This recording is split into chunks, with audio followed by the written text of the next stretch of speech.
We study practical halacha, practical Jewish law. Today we are going to skip all the way to Siman 142. Siman 142. Now, just before we begin this halacha, it's important for us to do a little bit of introduction. Number one is that we have 3 days of Purim. The first is Ta'anis Esther. Ta'anis Esther is the fast of Esther. It is observed on the 13th day of the month of Adar. We have Purim, which is the 14th day of Adar, which is the main celebration of Purim. And then we have Shushan Purim, which is Purim for Jerusalem and other walled cities that were walled in the times of Joshua when he conquered Israel. And that is when they celebrate Purim on the 15th day of Adar. So this year, for example, you will have, on a typical year, let's say you'll have Sunday will be the fast of Esther, Monday will be Purim around the entire world, even in Israel, and in Jerusalem, Hebron, and Jericho, and cities like that were walled, they celebrate on the 15th day. So it'll be Sunday, Monday, Tuesday. So now, here in the United States, this year in 2025, Tanis Esther, the fast of Esther, morning till evening, will be this Thursday. The celebration of Purim will be on Friday. Shushan Purim will be on Shabbos. Now, because you don't observe it on Shabbos, they're going to have a 3-day Purim in Jerusalem. My children are now in Jerusalem. They will be celebrating Friday. They do certain mitzvahs. Shabbos, they do certain mitzvahs. And on Sunday, they do certain mitzvahs of Purim. It's a very dynamic, very unique experience. But that is so that no one is confused. When we talk about Tanis Esther, we're talking about the fast of Esther. When we talk about Purim, we're talking about the 14th day of the month of Adar, which is when we observe Purim in most of the world, in the diaspora, as well as Shushan Purim, which is the Jerusalem observed Purim, which is the next day. Okay. Now, there are 4 unique mitzvahs that every man and woman are obligated to perform on Purim. Number 1 is reading of the Megillah, which is discussed in the previous siman. So we're not going to be discussing the details of the laws of Megillah reading. That is discussed in chapter 141, siman 141. That hopefully we'll get to in the future. We're going to be dealing with the next 3 mitzvahs, which are Mishlach Manos. You'll hear that word a lot. Mishlach Manos, which means sending gifts, sending portions. Matanas Levyonim, which is gifts to the poor, charity to the poor. And then eating the Purim feast. Okay? So those are the 4 mitzvahs. Megillah, Mishlach Manos, Matanas Levyonim, and Seudah, which is the feast. Okay? So we got them all 4. Good? Those are the 4 unique mitzvahs for the day of Purim. Okay. Megillah reading. Mishlach Manos, sending portions. Matanas Levyonim, the gifts to the poor, and eating the Purim feast. So those are the 4. And now we're going to begin each in their own category. Okay, so what is Mishlach Manos? So every person, halacha number 1, every person is obligated to send and or give Mishlach Manos with at least 2 food items to a friend, as it states in the verse in the book of Esther, and sending portions each person to his friend. So the main reason is because, again, this is my understanding of this, is because Purim is a day of happiness, a day of joy. You know when you have happiness and you have joy? When you have friendship. When you have friendship, you go to your neighbors and you bring them these 2 food items, and they give you food items. It's like it becomes a very joyous occasion, a very special time. The more one sends Mishlach Manos, the more praiseworthy. Right? Every person should figure out a way to go to your neighbor, go to your friend, and bring them at least 2 items of food, and we'll see exactly what qualifies for that. It is best to give Matanas Levyonim, gifts to the poor, more than to have a lavish meal and Mishlach Manos. So if the option is give Mishlach Manos or give money to the poor, give money to the poor, that's always better. As there is nothing more desired and beloved to Hashem than gladdening the hearts of the poor, the orphans, and the widows. One who gladdens the hearts of the unfortunate acts like the divine. And number 4, the fitting foods for Mishloach Manos are foods that are ready to be eaten as part of a meal, like cooked meat and fish. One may fulfill this obligation with other ready foods like sweets, fruits, wine, etc. Now, let me ask you a question.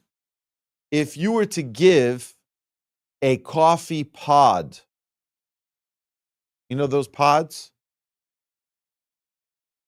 as part of your Mishloach Manos, would that qualify or not, based on this halacha? It seems that it wouldn't. Why? Because it's not a ready food. It's got to be ready to be eaten. Now, it could be that there's another perspective to this, that you just put the pot in and you make your fresh hot coffee, and that's delicious. So it's ready to be used. Again, the idea here is that you should have something that's ready to be eaten. There are many creative things that people do for Mishloach Manos. And I want to just give a disclaimer here. I'm not a fan of anything that's expensive. I'm not a fan of anything that takes too much stress, anxiety. There are people who have themes, okay? In people, I mean my wife, okay? She has themes, like during COVID, she got these syringes, and she had these M&Ms that were in the syringes. It was, okay, it was like, it had to be very, very, very, very theme-oriented. It's not necessary, okay? It is not necessary. You can give a nice bottle of wine and a pack of wafers. Those are both ready-to-eat foods, okay? Now, it has to be a minimum of 2 food items to one person. You don't have to give to 150 people. There are people who stress out about this. You don't have to give to 150 people, especially when you live in a Jewish community like in my neighborhood, where everyone is like, okay, all my neighbors are Jewish, so someone could take it personal. Hey, I gave them, they didn't give me. There's no need for everyone to give everyone. There's no need for us to give hundreds of Mishloach Manos, which, I've been trying to encourage my wife to minimize over the years. And people have been very, very creative in giving a very simple, enjoyable Mishloach Manos, okay? And the idea here, I'll give you an example. There's one family, this is my favorite Mishloach Manos as being a recipient of, because I, as we'll see soon, I typically get completely inebriated on Purim, the Purim meal, as we'll see that is the mitzvah of the day. So as a result, many times when I am not coherent, I may not remember to recite the after blessing for the meal. That's not a good thing. So what I typically try to do is I have a meal earlier in the day when I am completely there, completely sober, and that way I'm able to eat, have a kavanah for the mitzvah of having the meal, and then I bench properly. I recite the grace after meals, and then I've fulfilled the mitzvah of having a feast. Now, do we have a feast later with friends, and we try to do that? Sometimes it's in the synagogue, depending on the day of the week, depending on the circumstances. Like this year is a very big challenge because it's right before Shabbos. It's on Friday. So what are you going to do? You're going to have a meal and people can't come because it's Friday. Friday, you have to do it earlier in the day because it's almost Shabbos. You're not supposed to eat later in the day on Friday because you're supposed to come into Shabbos with an appetite. So what are you going to do? It's very complicated. People are working. You're going to have the meal at 5 o'clock in the afternoon. It's going to be too close to Shabbos. So, it's sometimes very, very challenging unless it's a Sunday and people are available all day. It's sometimes very, very complicated to do the meal appropriately for people who are outside of the community. So some of the creative things that are very enjoyable is the one that I enjoy is there's one family that gives out a bagel, lox, and cream cheese with a little orange juice, and that is perfect. All right, so you have the two foods, they're ready to be eaten, and I try to produce a video for them every year of me washing, eating, because this is my feast for the Purim celebration. And then, of course, later on, if there's another party, great. Okay, so that is Mishloach Manos. Again, 2 food items to 1 person is fulfilling that obligation. And when is it done? Specifically on the day of Purim. Not the night before, not the day before, not the week before. Now, if someone has a friend in a different country or a different city, they just want to tell them an I love you gesture, that's fine. You can send it whenever it arrives there, that's fine. You don't fulfill the mitzvah with that. Okay, you don't fulfill the mitzvah. Now, we mentioned there's another idea here is that we mentioned that you should send. We called it the sending portions. The idea of portions, we understand, could be 2 items. But what is the sending? Mishloach. It should be sent. The idea is that to properly fulfill this mitzvah, you send it with a messenger. You say, can you please deliver this on my behalf?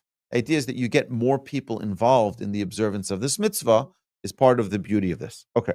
Now, number 5, Matanos Levyonim. We're going to the next section talking about giving gifts to the poor. Every person, even the poorest person who receives charity handouts, must give gifts of charity to 2 poor people. Okay, to 2 poor people. So sometimes people get confused and they give the gifts, the sending of the portions, Mishloach Manos, to 2 people. This is different. No, you give 2 items to 1 person. That's Mishloach Manos. You give charity to 2 people. Charity to 2 people. It's not easy sometimes to know who is in the category of being a poor person. I mean, someone who doesn't have money for food, someone who doesn't have money to sustain their livelihood. Okay, so this is something that, to give money to a rabbi in the community who distributes that. I've been doing that for years, identifying a poor family and very discreetly, honorably meeting them privately on the day of Purim and giving them charity. Okay, so this is something I've done together with another one of the rabbis in the community. So if anybody here wants to fulfill that mitzvah, you can give me that money. It doesn't have to be given to me on that day. I make sure that I distribute it to the poor person on the day of Purim. Generally, when giving charity, one should investigate the legitimacy of the cause. However, on Purim, we give to whoever extends their hand.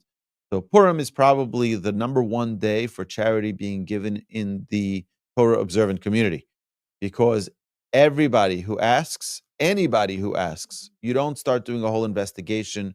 Someone asks, you give. Now, you don't have to give an enormous sum. There's some people who give a tremendous amount, but you give. You give to every person. Anybody asks, you give on that day, on the day of Purim. If one lives in a community where there are no poor people, he should put that money aside for a later time when he will encounter poor people. But that money is put aside already. Okay, so the money has been designated, not someplace in my bank account, but here I have that money, that $10, $20, $100, $1,000, $1 million, like you mentioned, right? Whatever that amount is, that you should set it aside and it should be ready for the poor people. As women are also obligated in this mitzvah, for Mishloach Manos, women should give to women and men should give to men. It isn't so appropriate for a man to give a woman gifts and for a woman to give men a gift, right? Particularly if they're not married. However, when it comes to giving charity to the poor, a woman may give a man and vice versa. A man may give a woman. Okay? A woman, number 9, a woman may rely on her husband to fulfill these mitzvahs on her behalf.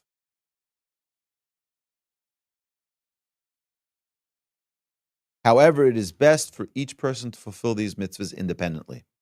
There's a question that was asked recently about whether or not,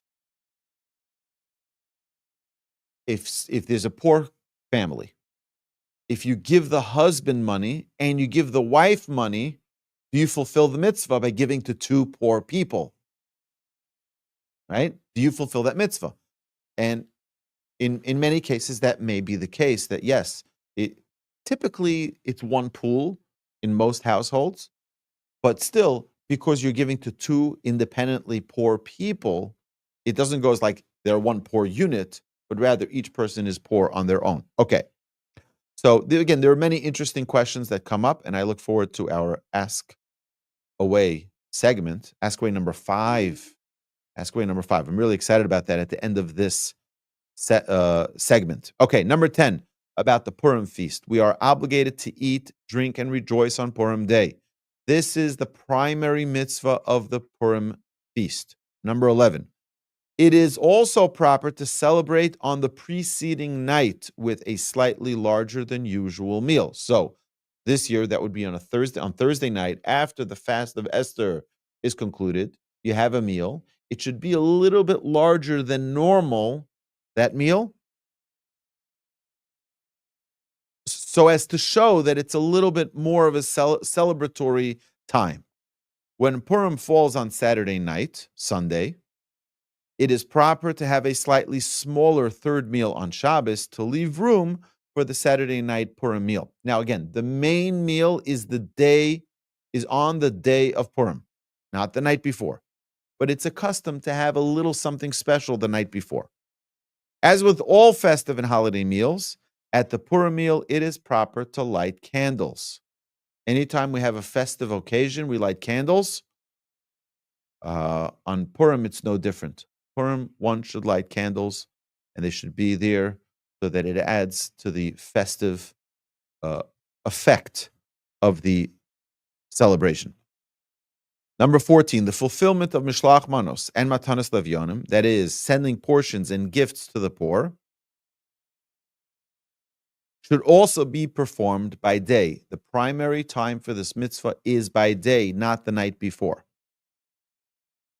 Since on Purim day people are preoccupied with sending Mishlach Manos, it is inevitable that the meal will begin later in the day and run into the evening, and is no longer Purim, right? Because at the end of the day, once it's sunset, it's already out of Purim. It is proper, therefore, to have the majority of the meal during the daytime. All right. So, for example, if sunset is 7 o'clock, so don't begin the meal at 6:45. Begin the meal at 6 o'clock or 5:30. Again, this year is going to be different anyway, regardless, because it's before Shabbos. So you're supposed to do it way earlier in the day.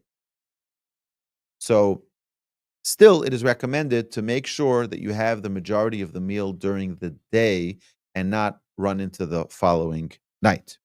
It is recommended that mincha prayer be recited earlier in the day before the meal begins. Also, it is proper to study Torah.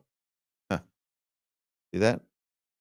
It is proper to study Torah before beginning the meal. So what happens? Once a person starts the meal, they start eating, they start drinking. Before you know it, the day is over, and he didn't have the opportunity to study Torah. Therefore, it is proper to study Torah before the meal, also to pray the mincha service before the meal begins.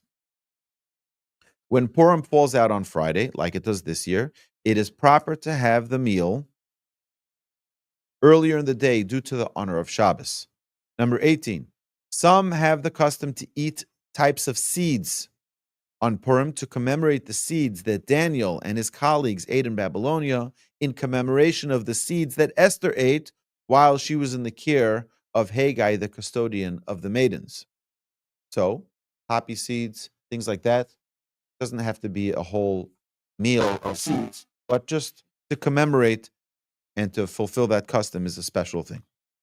Number 19, since the miracle of Purim was brought about by wine, our sages obligated us to become intoxicated with wine on Purim until we could not differentiate between cursed is Haman and blessed is Mordechai.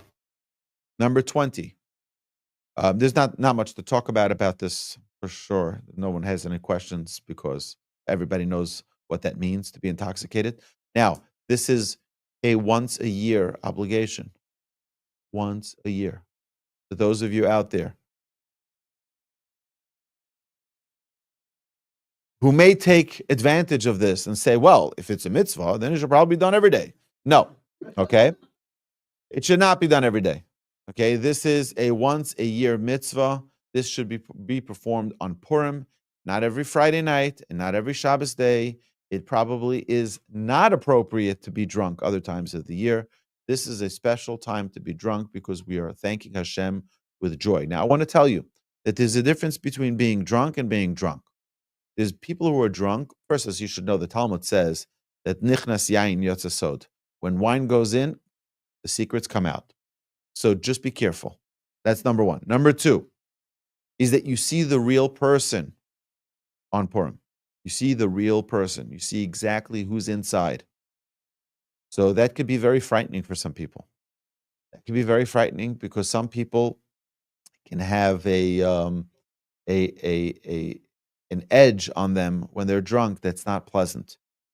Some people are very nice and calm and sweet when they're drunk. I want to share with you that my grandfather said that his rabbi on Purim was drunk on the floor, and the only thing that came out of his mouth were words of Torah. The only things that came, he was completely an embodiment of Torah. The fact that he didn't have his senses just brought that Torah like just oozing out of him. That's what we aspire to be. Not to be wild, not to be crazy, not to be inappropriate, not to say things that we typically wouldn't say because it's not okay. So now we can say whatever we want. No, a person has to be very, very careful. A person is defined by how they act when they're drunk. So the Talmud tells us that a person is defined by three measures: bikiso, koso, vikaso. How they are when they give charity, how they give charity; bikoso, how they are when they're drunk, and how they are when they're angry. And all of these have a kis, is a pocket, right? These things, when they overflow, it determines how it, when a person gives from his pocket, when a person overflows his charity giving, when a person overflows his cup, and when a person overflows his anger. Usually we need to contain our anger. When it overflows, how do we act? And all of these are defining how a person is characterized. Okay, number 20.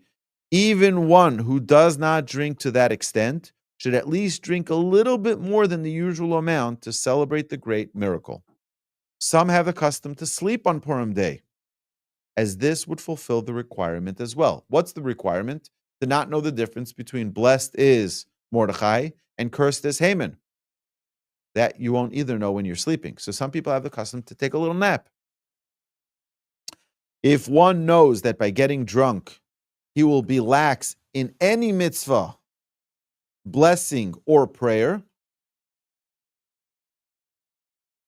God forbid, or he will come to frivolity,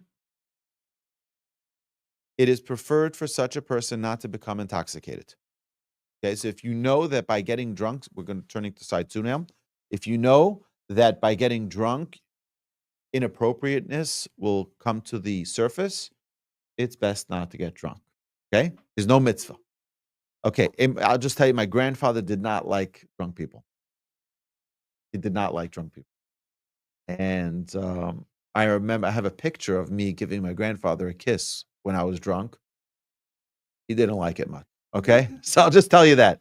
Okay? So it's a mourner, even during the 7 days of mourning, should fulfill the mitzvah of Purim. However, one should not send mishloach manos to a mourner during their mourning period unless they are the only person in the area to receive mishloach manos. So if a person lives in a little village, there are only 2 families, and one of the families is in mourning for a lost parent, which would be 12 months of mourning, right? Or other relationships would be 30 days. So during that period of time, you're not supposed to give them mishloach manos. But if they're the only one there, then you can. If the mourner is poor, they may be the recipient of the matanos le'avyonim, of the gift to the poor. Number 23. Since Purim is like Shabbos with regard to activities, regular labors are permitted, such as writing, driving, and phone usage. So on Purim day, you can do regular labors just like you can, again, if it's on a weekday. However, one should avoid work and business affairs on Purim, as no blessing comes from such labor. You try to cut a business deal on Purim, it's not no blessing involved in it. It's just like Kol HaMoed. Kol HaMoed is the intermediary days between in the holidays of Sukkot and Pesach. The intermediary days, there's no blessing. But one may perform loss preventing work so long as it does not diminish the Purim festivities. So, what is loss preventing work? If you have a leak, right? If you don't fix the leak, it's gonna ruin the rest of your house. You got to fix that. So that is something that is loss preventing. If you're going to lose a client or something like that, that could be a great loss. Or if sometimes people ask the question, what's if there's a 1 day sale? And by not buying that item on that day, you'll lose the sale. So you'll lose money. But that's loss preventing. Again, got to be careful. Don't try to trick the system. There's no blessing on endeavors that are done on that day that are business endeavors, and therefore one should be cautious. A non-Jew may do work on behalf of a Jewish partner. So if you have a partnership with a non-Jew, you say, okay, I'm not going to do work in my cafe on Purim Day, but can my non-Jewish partner do the work? Yes, he can. For him, there is no obligation not to. Okay. The 15th of Adar, the day after Purim, is called Shushan Purim, as we discussed previously, and it is proper to celebrate on this day in a smaller way. Like we mentioned in our last halacha segment, when we discussed chapter 25, Siman 25, Tachnun, Lamnatseach, and Keller Chapayim are omitted on Shushan Purim as well. Eulogies and fasting are prohibited too. However, Alanisim, which is recited on Purim only, is not recited on Shushan Purim. Since the Megillah is not read on Shushan Purim, it is permitted to make weddings on that day. When Megillah is read, it would intermingle two joyous occasions, and we know Ein Ma'arav and Simcha b'Simcha. We don't combine two joyous occasions together. All right? Each joyous occasion is independent on its own. You don't make two weddings together of two siblings. Right? You do them a week or two apart. You don't intermingle two celebrations. You have one, you do it properly, and then you do the second. Okay. And then finally, two more. In a leap year, on the 14th and 15th of Adar Aleph, of the first Adar, they carry a slight element of joy, and therefore no Tachnun Lametzeach or Keler Chapayim are recited, and no eulogies and no fasting are permitted then either. On the 14th of Adar Aleph, on the 14th of the first Adar, it is proper to have a larger than usual meal to celebrate that special day. Okay, my dear friends, are there any questions regarding these laws before we go into the Ask Away segment? Next. Yes, sir.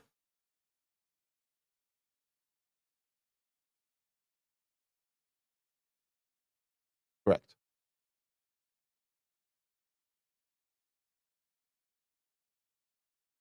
Okay, so should one pursue business endeavors the days around Purim? Why not? Purim itself is a day that's like a holiday. On holidays, we don't work. We don't do creative labor.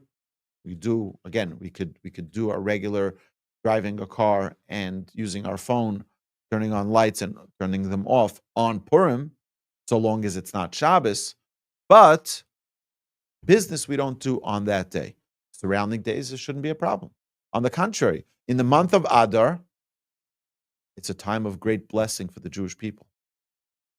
Great things happen to the Jewish people in the month of Adar.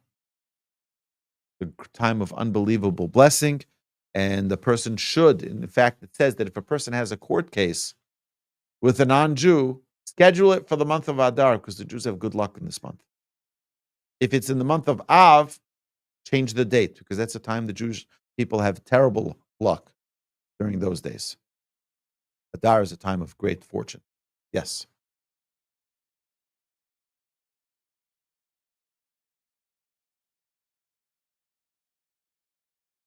Hmm. Yes. Yes. The idea is Ishle Re'eyu, we give it amongst our people. We give Mishlach Manos to another Jewish person. Um, you can give gifts to non-Jewish friends as well, but that's not fulfilling the mitzvah. Fulfillment of the mitzvah is giving to a fellow Jew and to add the love and the friendship among our people. All right? It's the same with charity, yes. The same with charity. To fulfill the mitzvah of Matanas Levyon, it has to be to a Jewish poor person. Yes?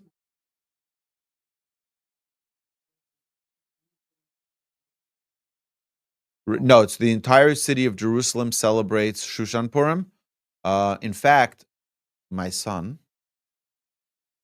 perhaps my sons, who live in Israel now, what they do is many yeshiva boys, they go out of Jerusalem for the first day of Purim, and then they go into Jerusalem the second day of Purim, and they got 2 days of Purim, right? They got to party 2 days. So that's very, very common that people do that, particularly yeshiva students who have the energy for it.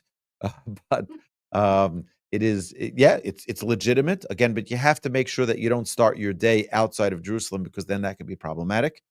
Once you're there as part of the day, then you can't suddenly convert over to the other location. Means celebrate in one, make sure you get to the other before the other one begins.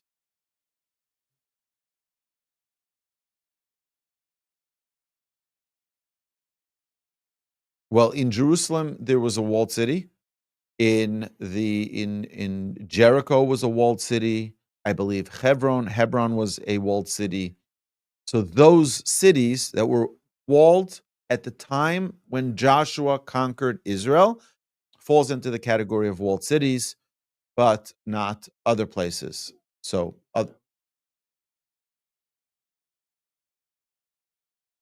right. So in America, it's always the 14th. So it's the 14th day of Adar. Correct. We always observe it on the 14th day of Adar, not on Shushan Purim. Shushan Purim is only we don't.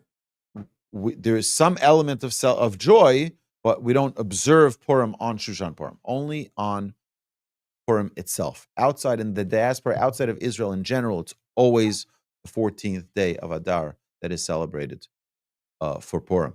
Yes. No. On Shabbos, we're not permitted even loss preventing work. Okay. On Shabbos, we're not permitted any type of labor. Any type of creative labor on Shabbos is prohibited. On Purim, where it's a weekday, it's an ordinary weekday, loss preventing work is okay, but not creative work, not new business. Don't sign deals, don't sign contracts on Purim itself. Again, we're limited in our blessing on a holiday for those kind of things. We have tremendous blessing within, but don't try to do new things. All right, my dear friends online, thank you so much for joining us. We are going to start a new segment now of Ask Away. So we're going to open up the floor to questions here. That will be released later on in the week. Thank you, my dear friends, and have a fabulous week. Thank you for joining us.